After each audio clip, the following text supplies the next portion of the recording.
Ok, affrontiamo l'argomento genealogia. Laura è molto interessata a sapere che origini genetiche ha, no?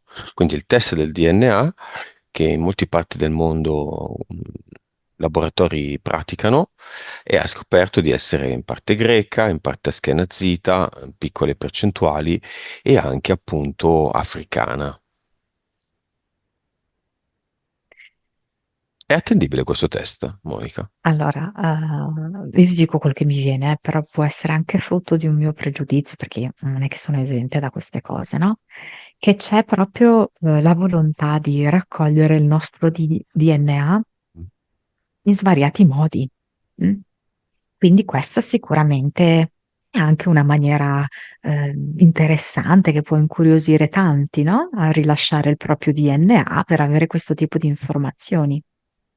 Infatti, come lei stessa ha scoperto, questa organizzazione, questo laboratorio è finanziato da degli israeliani Mhm. Cosa se e ne ha fanno? sede in America. Così, Esatto, tanto Texas. per... eh. Cosa se ne fanno? Ehm, perché serve tutto questo DNA? Perché loro lo vogliono? Perché mi fanno vedere che può essere, mh, allora, una forma di controllo a distanza. Mm, Cioè, mi fa vedere come, però ovviamente è una cosa, per come la vedo io, ancora in fase di sperimentazione. Mm, mm, Cioè, avendo... allora, che cosa succede? Che il DNA non è solo la nostra biologia, cioè il DNA è una parte, anche una parte quantica, ok? Quindi è come avere, non so come spiegarti, eh, mm, eh, il corpo più l'anima, diciamo così, no? Rappresentativamente di un soggetto, ok? Ed è come se stessero cercando di fare degli esperimenti per come è possibile intervenire a distanza sul DNA della persona ed incidere appunto sulle persone. Però appunto ci vogliono tanti, tanti, tanti campioni, anche perché poi le reazioni sono diverse, sono tante variabili. A me viene questo. I risultati sono attendibili Ah, sì, o mi viene inventati? Oh, sì, sì. giusto questo. Perché poi molti amici l'hanno fatto più o meno, qualche variabile, qualche percentuale che cambia, ma più o meno siamo sempre lì, c'è sempre un po' di caucasico, un po' di greco, qualcosa di vichingo, poi qualche cosa un po' eccezionale, ma siamo sempre un po' lì. E infatti mi viene proprio che ci sono come dei pattern. Eh, Ma è inventato o no? Cioè dal allora, DNA mm, si mm. può estrapolare l'origine genealogica di una persona, A me viene no, cioè, etnica. mi viene no.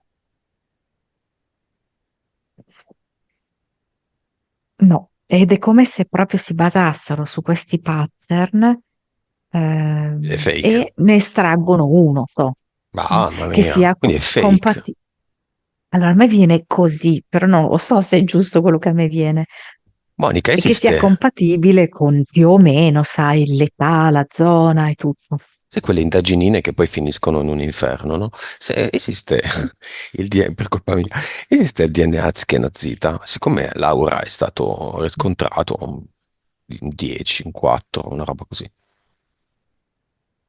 4, no, 6, 4 era l'africano, Cioè, a 8 me viene che ce l'africano. l'abbiamo tutti. Cos'è il DNA Ashkenazita? È rettiliano? Sì, Sì? Ah, sì, io... sì. Tu hai DNA Ashkenazita, Monica? L'abbiamo tutti. Sì, io direi proprio di sì. E tu hai DNA africano, Monica?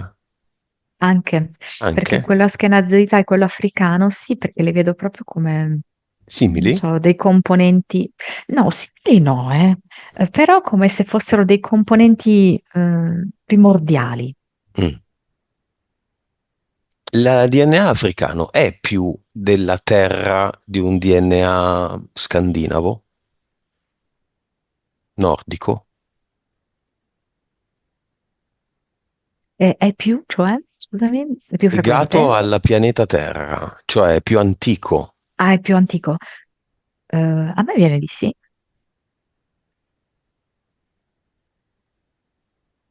Quindi c'è un DNA, diciamo, alieno, che poi si è adattato.